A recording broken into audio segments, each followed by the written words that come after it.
నీతిమంతులారా యెహోవాను బట్టి ఆనందగానం చేయండి. చాలామందికి తెలియదు ఏంటంటే, పరిశుద్ధ గ్రంథము దేవుని ప్రజలు, క్రైస్తవులు లేక దేవుని నమ్మిన వారికి ఇవ్వబడింది. అందరి చేతుల్లో ఉండేది కాదు ఇది. అలాగే స్తుతించుట దేవుని ఎరిగిన బిడ్డలకు ఇవ్వబడిన ఆశీర్వాదం. అందరూ స్తుతించలేరండి. పాటలు పాడడం వేరు. మనం టీవీ పెడితే పాటలు వస్తాయి. ఎవరు పాడుతున్నారు పాట? ఒక అన్య పురుషుడో అన్య స్త్రీయో. ఇన్స్ట్రుమెంట్స్ ప్లే చేస్తుంది ఎవరు? ప్రభువుని ఎరుగని వారై ఉండొచ్చు.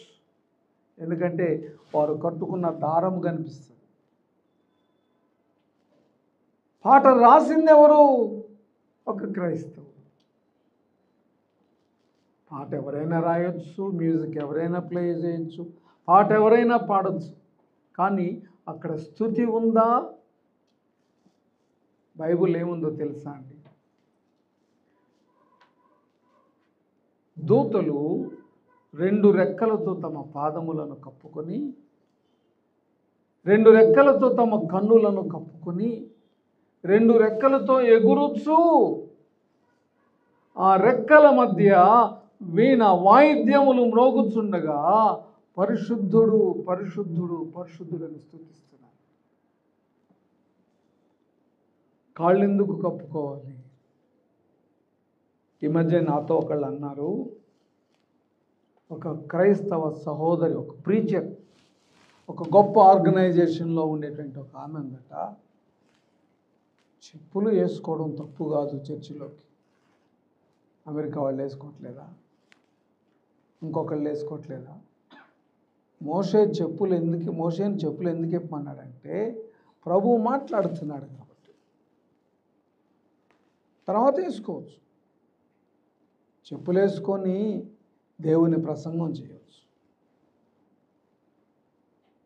వాళ్ళ న్యాయం అది.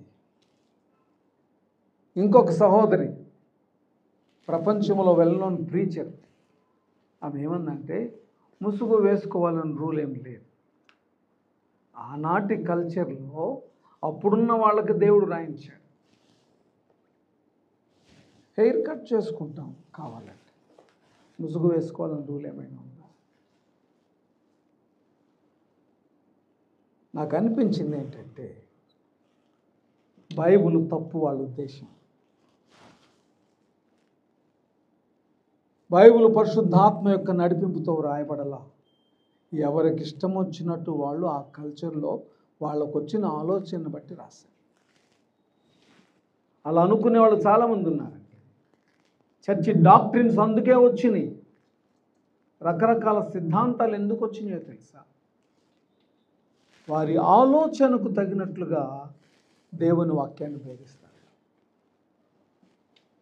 కొన్ని చర్చెస్ ఉన్నాయి, బ్యాప్టిజం తీసుకోరు.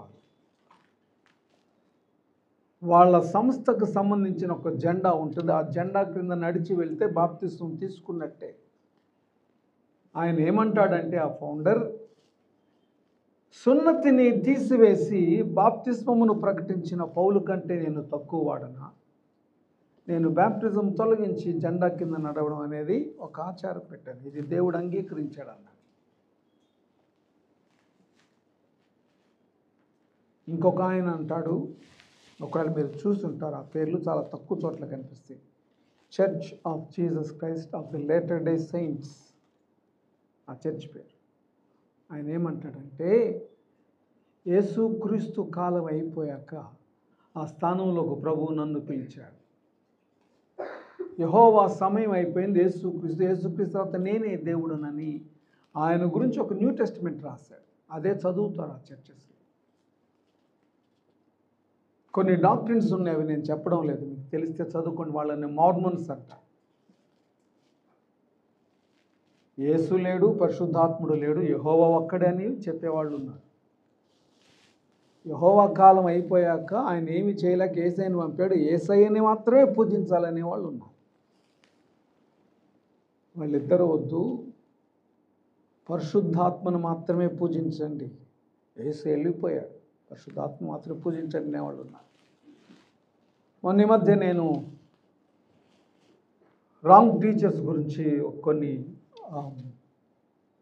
వీడియోస్ చూస్తున్నప్పుడు ఆఫ్రికా దేశంలో ఒక అతనిని ఎమ్మెల్యేగా ఎంపీగా నిలబెట్టడానికి ఎన్నుకొని ఆయన గురించి ఒక ప్రేయర్ మీటింగ్ పెట్టారు. ఆయన నుంచి ప్రార్థన చేయమన్నారు. ఆయన ఏమని ప్రార్థన చేశాడు తెలుసా? ఓ మదర్ గాడ్ అని ప్రార్థన చేశాడు. తల్లి అయిన దేవా. ఎవరి మాట కరెక్ట్ అండి? ఎవరు సరి అయిన బోధ చేస్తున్నారు? దేన్ని తీసుకోవాలి ప్రామాణికంగా? కొరింథీ 2వ పత్రిక 4వ అధ్యాయం.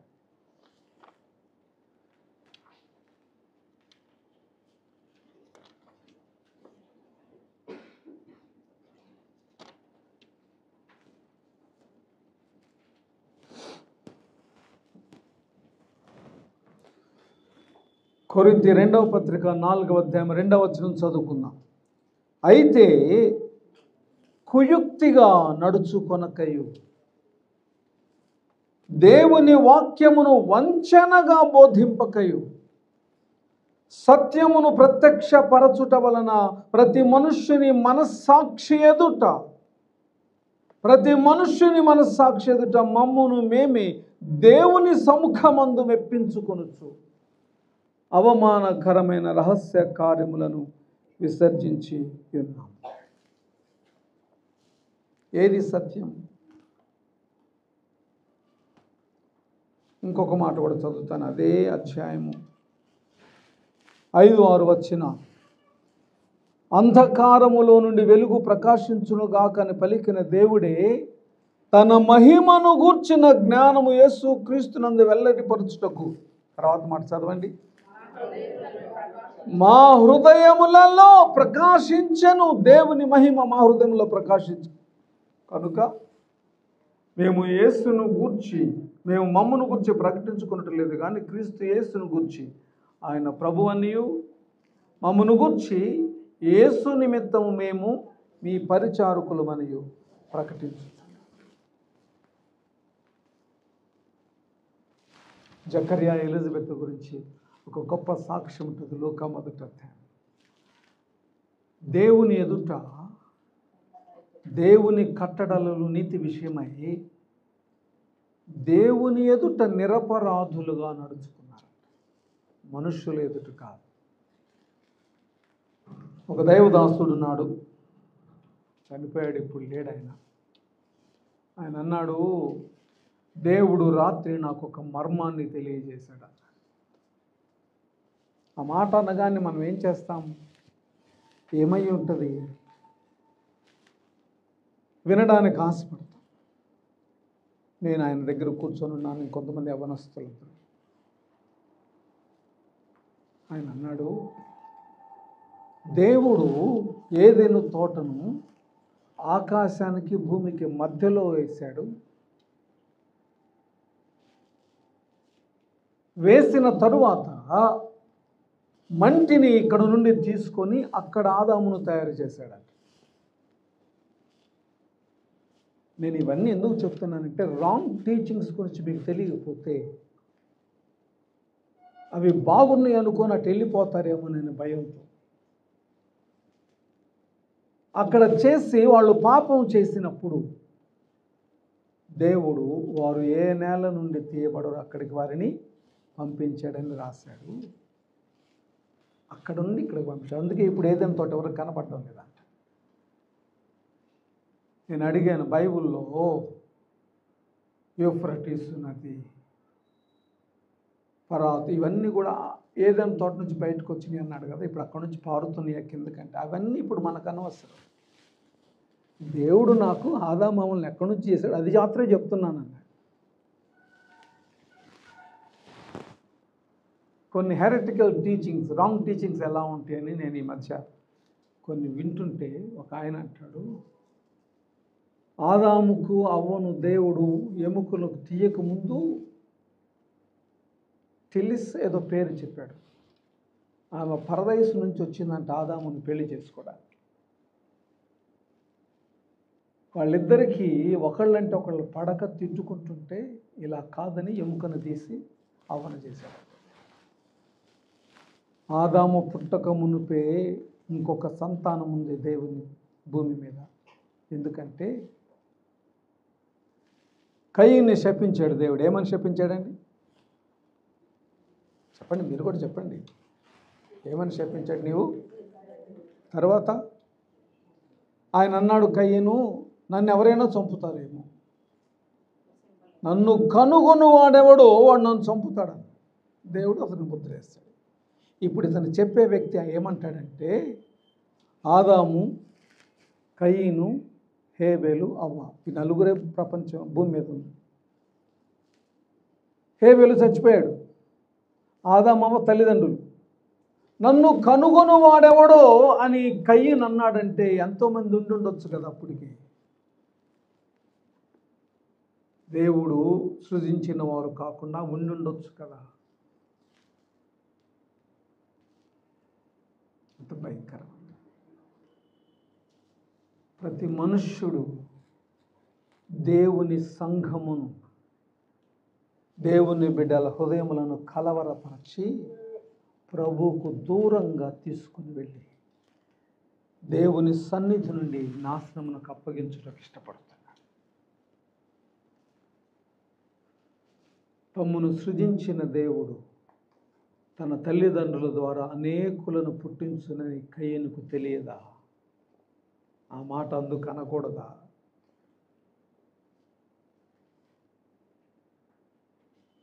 అందుకే నేను ఇప్పుడు చదివిన మాట మళ్ళా చదువుతున్నాను, జాగ్రత్తగా వినండి.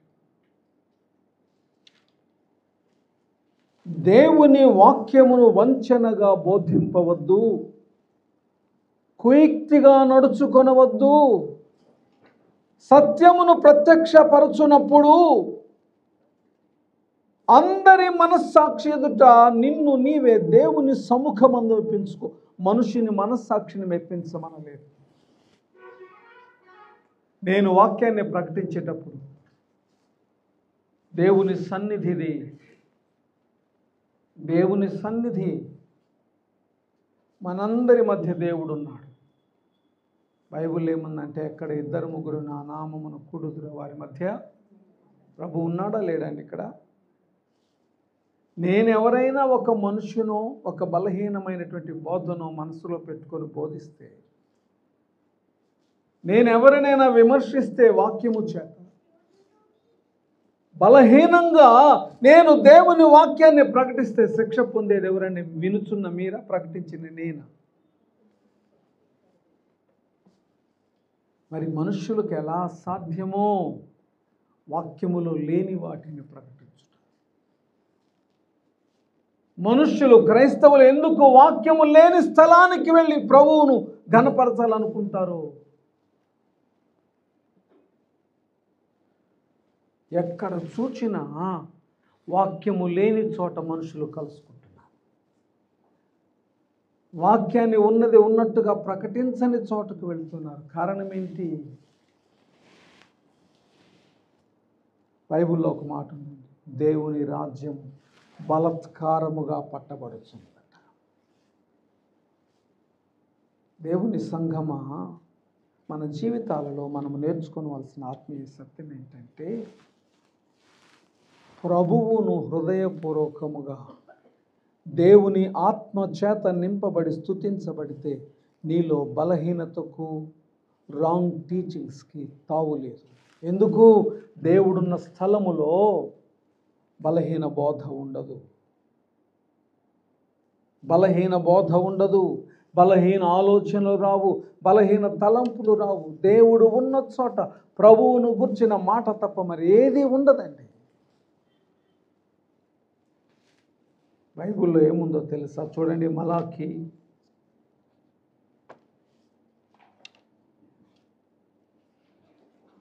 3వ అధ్యాయం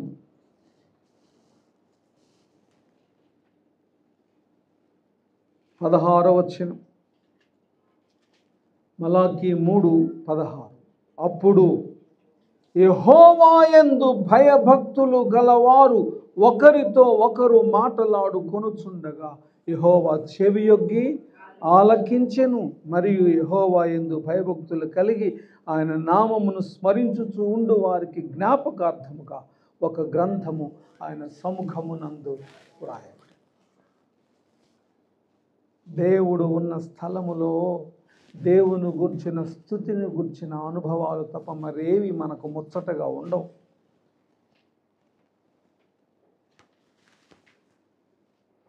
స్తుతి అనేది యథార్థవంతులు మాత్రమే చేయగలిగినటువంటి ఒక కార్యం. ఇదే 33వ కీర్తన 2వ లైన్ చదవండి. మొదటి వచనం 2వ లైన్. స్తుతి చేయుట యథార్థవంతులకు శోభస్కరము.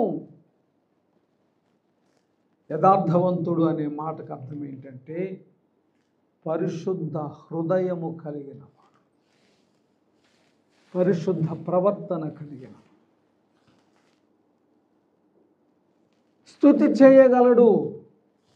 నా మనస్సులో ప్రభు అంగీకరింపలేని బలహీన తలంపులను కలిగి స్తుతించుటకు నేను ఇష్టపడితే నా స్తుతి ప్రభువుకు కంపు కొట్టుద్దని బైబిల్లో చదివారు ఎప్పుడైనా మాట? ఆమోసు గ్రంథము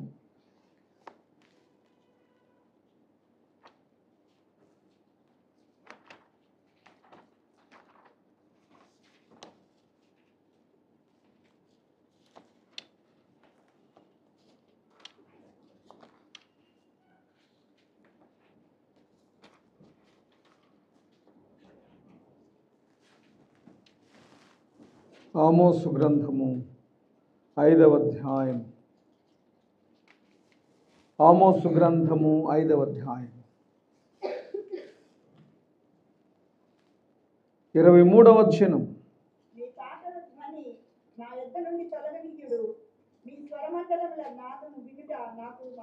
మనస్సు లేదు.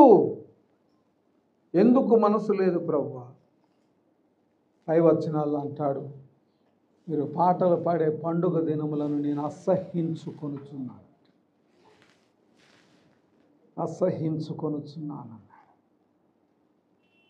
స్తుతించుట ఎవరు చేయగలరు? ఏది స్తుతించగలదు దేవుని? బైబిల్లో చప్పట్లు కొట్టమనుంది, సంగీత వాయిద్యములు ప్రభును స్తుతిస్తాయని, స్వరములెత్తి ప్రభును స్తుతించిన వారు కలరు. అన్నీ కూడా స్తుతిస్తాయి. ఇక్కడ చదివాను 10 తంతుల స్వరమండలముతో. నేను చాలా కాలం క్రితం ఒక మాట విన్నాను. ఒక మనుష్యునికి 2 కళ్ళు, ఒక మనుష్యునికి 2 చెవులు, 2 చేతులు, 2 కాళ్ళు, ఒక ముక్కు, ఒక నోరు, 10 తంతులు అన్నాడు. అంటే నా శరీరం అంతటితో దేవుని స్తుతించాలంటాడు. బాగానే ఉంది, ఇవన్నీ ఎక్స్ప్లెనేషన్స్ బాగున్నాయి. ఇన్స్ట్రుమెంట్స్ మంచిగా సౌండ్స్ ఇస్తాయి. మన స్వరములు దేవుని నామమును ఘనపరచగలిగిన ఆత్మీయ అనుభవాలు కలిగి ఉంటాయి. స్తుతించేది ఏది? యాక్చువల్గా ప్రభువుని స్తుతించగలిగింది ఏముంది? ఆదామవ్వలు చేయబడగానే వారు సృజించబడిన మొదటి దినముననే పాపం చేశారు. ప్రభువును స్తుతించలేకపోయారు. వారి శరీరం ఏమి కోరుకుంది? అవ్వతో సర్పం అన్నాడు, ఇది నిజమా? ఈ పండు తింటే నువ్వు చచ్చిపోకుండా ఉంటావా? అవ్వకట అవి తినుటకు యోగ్యమైనవి, చూపునకు రమ్యమైన, తినింది ఏం కాలేదు. ఆదాంకి ఇచ్చింది. ఆదాం ఆమెకు ఎదురు చెప్పలేదు, తిన్నాడు. ఇద్దరు కలిసి దేవుని ఎదుట సిగ్గుపడేవారు. వారి శరీరం ఎందుకు లోబడలేదు దేవునికి? ఆదాముతో దేవుడు అన్న మాట తెలుసు కదా, నీవు నీ భార్య మాట విని. ఎవరా భార్య? తన శరీరంలో నుండి తీయబడిన భాగమే. అంటే నువ్వు నీ శరీరము మాట విన్నావు, ఆ మాటకు విలువ ఇవ్వలేదు. దేవుని స్తుతించగలిగినది ఏముంది అని అంటే, పరిశుద్ధ గ్రంథంలో నుంచి తీస్తే ప్రతి వ్యక్తిలోని ప్రాణం లేక జీవం ప్రభువుని స్తుతిస్తుంది. మీరు చూడండి, బయటికి వెళ్తే ఎప్పుడైనా ఊరి బయట ఉదయాన్నే మీరు బయటికి వెళ్తే ఎవ్వరు ఉండరు. రోడ్డుకి అవతల ఉన్నటువంటి చెట్లు, తోటలు, ఫారెస్ట్, ఆ చల్ల గాలి చేత యెహోవా పరిశుద్ధుడు పరిశుద్ధుడు పరిశుద్ధుడని ప్రకటిస్తాయి. ఉదయాన్నే పక్షులు ప్రభువుని తమకున్నటువంటి ఆ చిన్న స్వరముతో ప్రభువుని గణపరుస్తూ,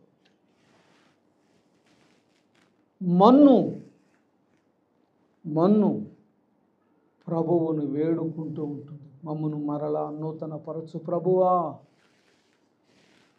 మాలో నుంచి తీయబడిన నరుడు పాపము చేసి ఆ పాపపు పాదాలతో మమ్మను అపవిత్రపరుస్తున్నాడు.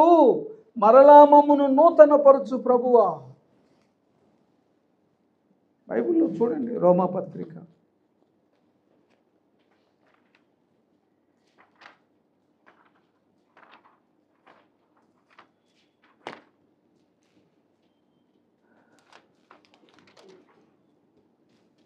8వ అధ్యాయం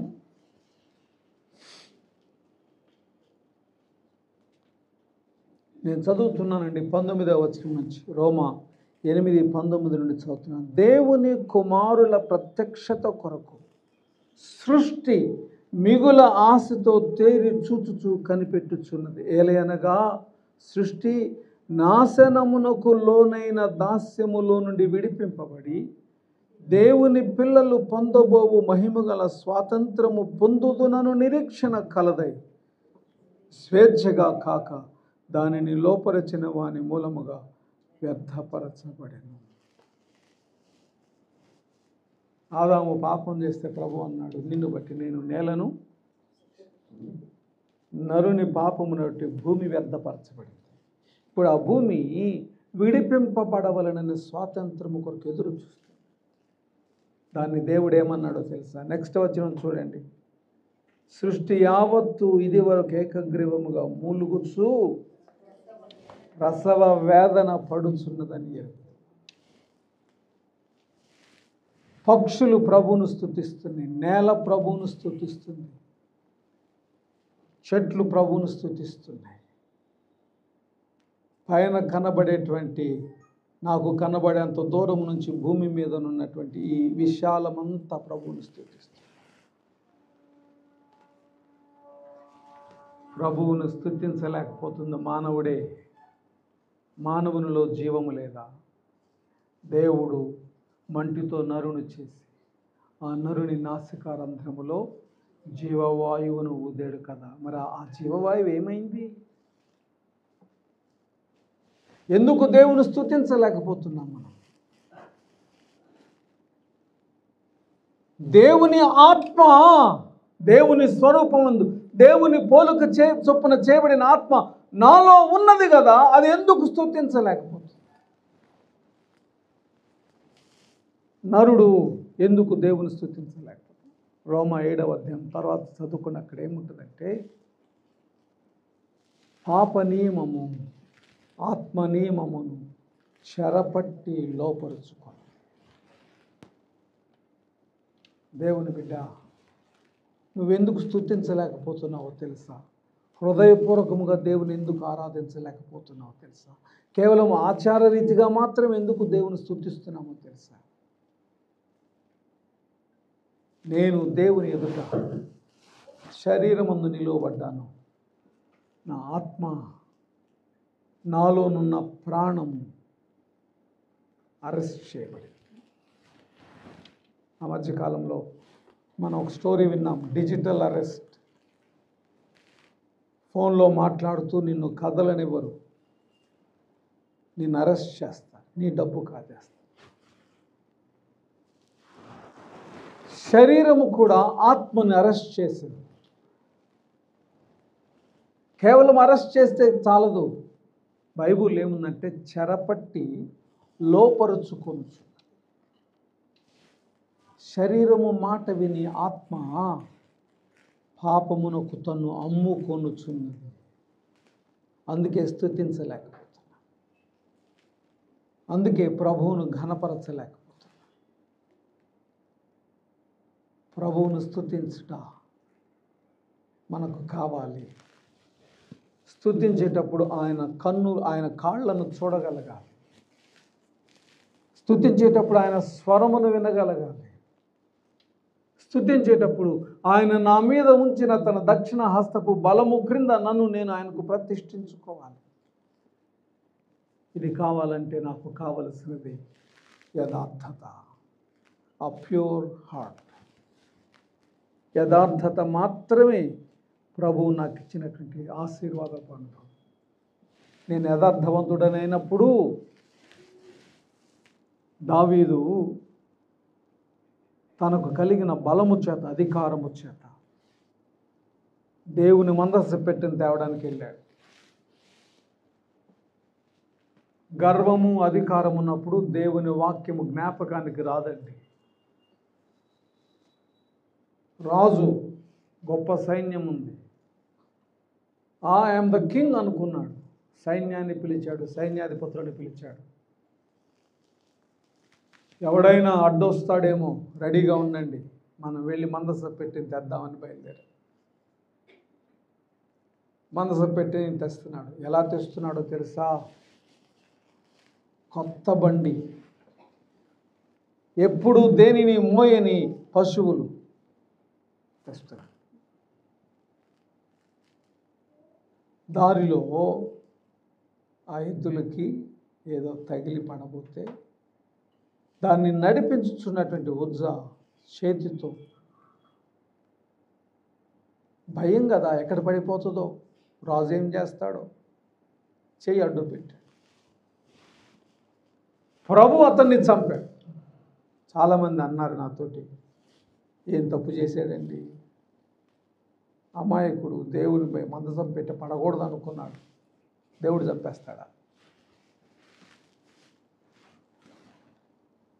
అప్పుడు భయం వేసింది దావీదుకి. తీసుకెళ్ళి ఒకళ్ళ ఇంట్లో పెట్టాడు. వచ్చాక దావీదుకి దేవుడు కొట్టాడు కదా, బుద్ధి వచ్చింది. దేవుడు కొడితే తప్ప చాలామందికి బుద్ధి రాదు. పందుల పొట్టు దగ్గర కూర్చున్నప్పుడే తండ్రి గుర్తొచ్చాడు చిన్న కుమారుడికి. అప్పుడు ధర్మశాస్త్రం తిరిగేశాడు. తాను చేసిన మొదటి తప్పు ఏంటంటే, దేవుని మందసము తేవాలంటే లేవీయులు మాత్రమే చేయాలి. ఆ లేవీయులలో కూడా మందసపు పెట్టె మోసే కుటుంబము వేరు, మెరారి గోత్రము వారు మాత్రమే చేయాలి ఆ పని. దాన్ని తేవడానికి వెళ్ళేటప్పుడు ప్రతిష్ఠించబడిన యాజకుడు ఉండాలి. ప్రభువును తీసుకొని వచ్చేటప్పుడు, ప్రభు సన్నిధి అది తీసుకొచ్చేటప్పుడు దేవుని నామాన్ని పాటలు పాడేవాళ్ళు వద్దా, వాద్యములు వాయించేవారు వద్దా,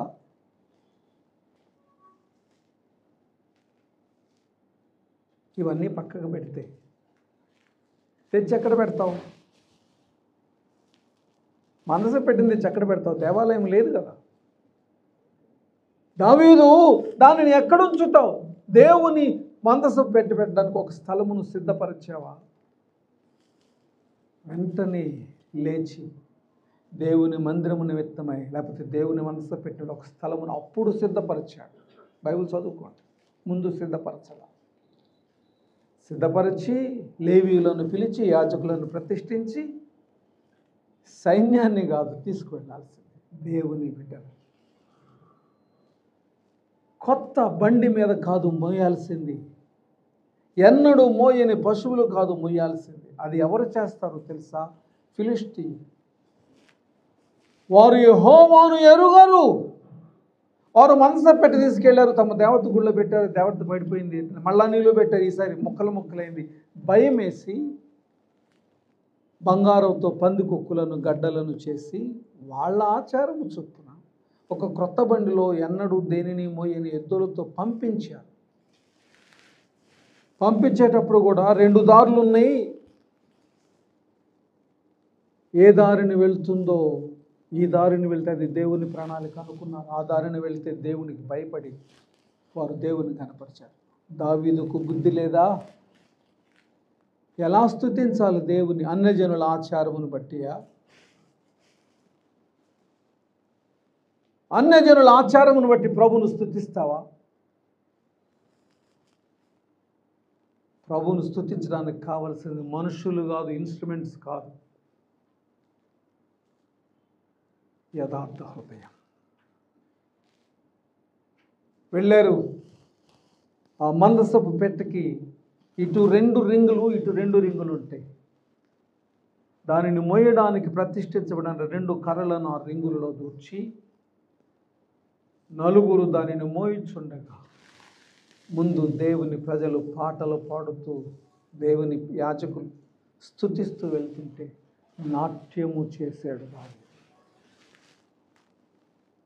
నాట్యము చేశాడు.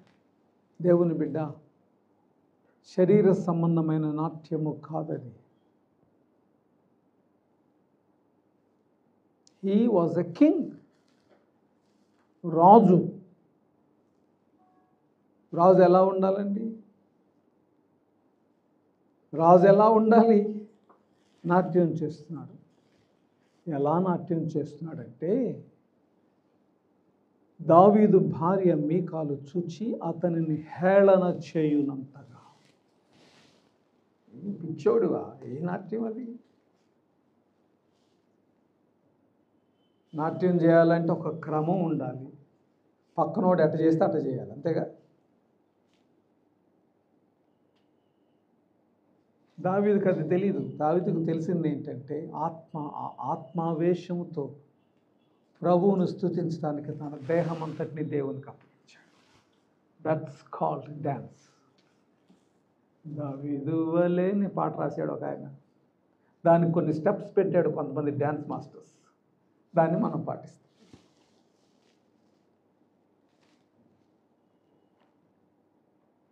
ఎవడికి ఇష్టం వచ్చినట్టు వాడు దేవుని వాక్యాన్ని తనకు అనుకూలంగా మలుచుకొని దేవుని స్తుతించడానికి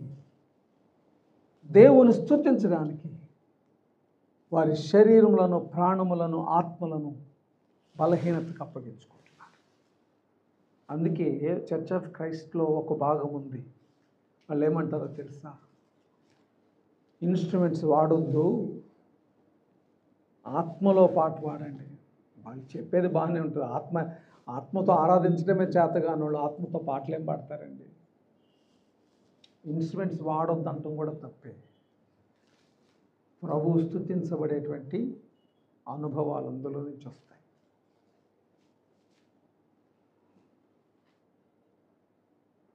దేవుని ఆత్మ ఇన్స్ట్రుమెంట్స్ ప్లే చేసేటప్పుడు దిగి వచ్చినట్టు బైబిల్లో లేదా? స్తుతించుట ఎవరు చేయాలి అంటే, మొదట నీలోనున్న దేవుని ఊపిరి ప్రభువుని స్తుతించాలి. ఏమని స్తుతించాలి? ఇంతసేపు నేను నిలబడ్డా, నా ప్రమేయము లేకుండా నా నాసికారంధ్రం గాలిని పీల్చుకుంటుంది, వదులుతుంది. నిమిషానికి, సెకండ్స్కి ఎన్నిసార్లు చేస్తుందో నాకు తెలియదు, కానీ ఊపిరి పీల్చిన ప్రతి క్షణము, ఊపిరి వదిలిన ప్రతి క్షణము దేవుని స్తుతించాలంటే నాకు చేత. కాబట్టి నేనేం చేయాలి? దేవుడు నాకు ఇచ్చిన ఊపిరిని బట్టి కృతజ్ఞతను కలిగి ఉండాలి. కృతజ్ఞత అనేది స్తుతి. ఏంటంటే స్తుతి? కృతజ్ఞత. 2, సమయం ఎక్కువ లేదు. నాలోనున్న నా ఆత్మ నా ప్రభువును స్తుతించగలగాలి. ఆత్మ ఎలా స్తుతిస్తుందో తెలుసా? తల వంచి కళ్ళు మూసుకొని చేతులు పైకెత్తితే కాదు. ఆత్మ ప్రభు సన్నిధిలో సాగిలపడి లేక మోకరించి ప్రభు పాదములను చూచి తన పాపములను ఒప్పుకొనుచుండగా స్తుతిస్తాడు. స్తుతి పాపపు ఒప్పుకోలులో ఉందండి, స్తుతించి పాట పాడడంలో కాదు. వెన్ ఐ నీల్ డౌన్, లేదా నేను దేవుని సన్నిధిలో సాగిలపడినప్పుడు ఆయన పాదములను చూడగానే నా సీక్రెట్ పాపాలు నాకు దేవుడు గుర్తు చేస్తుంటాడు. ఉంది కదా బైబిల్లో.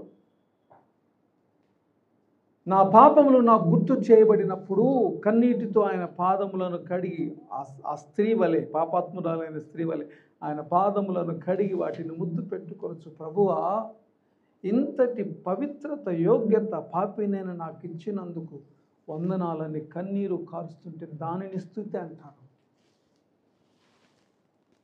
కృతజ్ఞత, పాపపు ఒప్పుకోలు స్తుతి. నాకు తెలిసిన ఒక తల్లి ఉండేది, ఆమె ఇప్పుడు లేదు. మెలకుతో ఉన్నంతసేపు స్తుతి స్తుతి స్తుతి అంటారు. అది స్తుతి కాదు. స్తుతి, స్తోత్రం అంటాం స్తుతి కాదండి. అది భావముతో, హృదయముతో, కృతజ్ఞతతో, అనుభవాలతో ఆయన చేసిన మేళ్లను గుర్తుంచుకుంటూ చేసేది స్తుతి.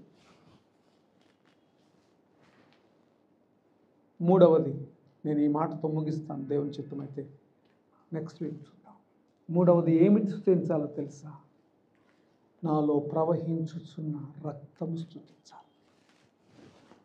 రక్తం ఎలా స్తుతిస్తుంది? బైబిల్లో దేవుడు అన్నాడు, కయీను, నీ తమ్ముడైన హేబెలు రక్తం భూమిలో నుండి నాకు మొర్ర పెట్టుచుంది. ఎంత మొర్ర పెట్టిందంటే, I had to leave my place and come to you to ask you. నా స్థానాన్ని విడిచిపెట్టి ఇక్కడికి వచ్చి నిన్ను క్వశ్చన్ చేసే అంతగా ప్రభు సన్నిధిలో ఆ రక్తం మొర్ర పెట్టిందంట. ఈరోజు మనము క్షమించబడిన వారమై ఇక్కడ కూర్చోడానికి కారణం ఏంటో తెలుసా? గాయములతో తండ్రి దగ్గర నిలువబడి ప్రార్థించుచున్న యేసు రక్తము, యేసు నోరు కాదు. ఈరోజు దేవుని సన్నిధిలో గాయములతో నిలువబడి ప్రార్థించుచున్నది ఎవరో తెలుసా? నీ కొరకు, నా కొరకు చిందించబడిన యేసు రక్తము, ద బ్లడ్, దేవుని రక్తము నీ కొరకు, నా కొరకు విజ్ఞాపన చేయొచ్చు. యేసయ్య గురించి అంటాడు బైబిల్లో, ఏదైనా తోటలో ఆయన చెమట రక్తము చెమట బిందువులులాగా మారిందట. ఎప్పుడూ విజ్ఞాపనము చేయుచున్నప్పుడు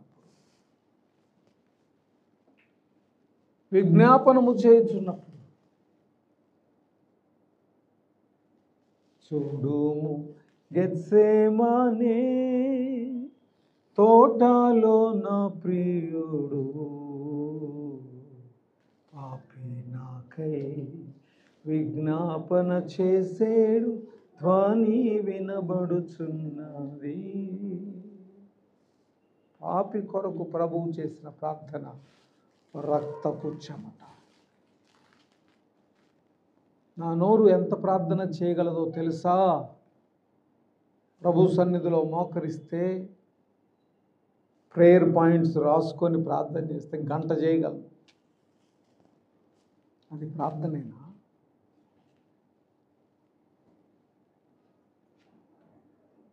ప్రభు పాదముల చెంత మోకరించినప్పుడు ప్రభు నేను చేసిన బలహీనత క్రియలను ఆయన నాకు గుర్తు చేస్తూ,